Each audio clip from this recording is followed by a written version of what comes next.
जी देखिए, जो 13 तारीख से किसान नेता अक्षय नरवाल और जो उसके दो साथी हैं वो बिल्कुल निर्दोष है। इन्वेस्टिगेशन में भी प्रशासन द्वारा ही हमें बताया गया, इन्वेस्टिगेशन में भी वो बिल्कुल निर्दोष है। कहीं वीडियोग्राफी नहीं है, कहीं फुटेज नहीं है, और फिर भी उनके ऊपर इस तरह के एलिगेशन लगा रखी है कि ये खालिस्तानियों का झंडा उठा करके इस तरह के नारे लगा रहे थे। बिल्कुल झूठे एलिगेशन प्रशासन द्वारा लगाए गए हैं, और निर्दोष किसानों को यदि इस तरह से 307 जैसी मुकदमे लगा करके और आप जेल के अंदर डालोगे तो फिर भाई हजारों किसान ऐसे जो अपने हक की आवाज उठा रहे, अपने हक की लड़ाई लड़ रहे, तो फिर हजारों किसान 7 तारीख को गिरफ्तारियां देने आ रहे हैं। सरकार अपना इस शौक को पूरा करे गिरफ्तारी।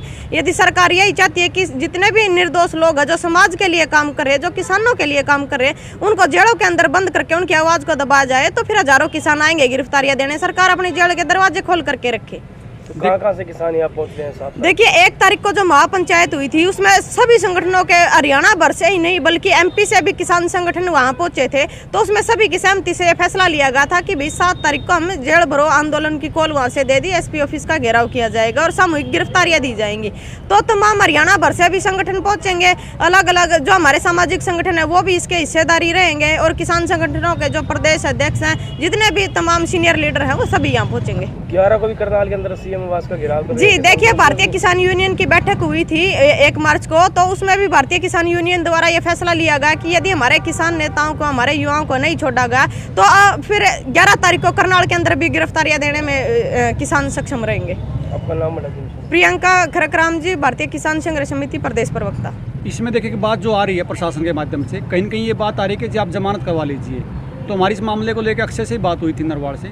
उसने कहा जी अगर मैं मान ली जमानत लेता हूँ तो कल को जब मैं समाज में जाऊँगा तो मेरे पे जो एलिगेशन है वो खालिस्तानी के झंडे उठाने का है, तो मैं ये चीज़ समाज में फेस नहीं कर पाऊँगा। इसलिए सरकार ने जो बिना कसूर मुझे गिरफ्तार किया है तो बिना शर्त मेरी रिहाई करे, मैं इस पर कायम हूँ।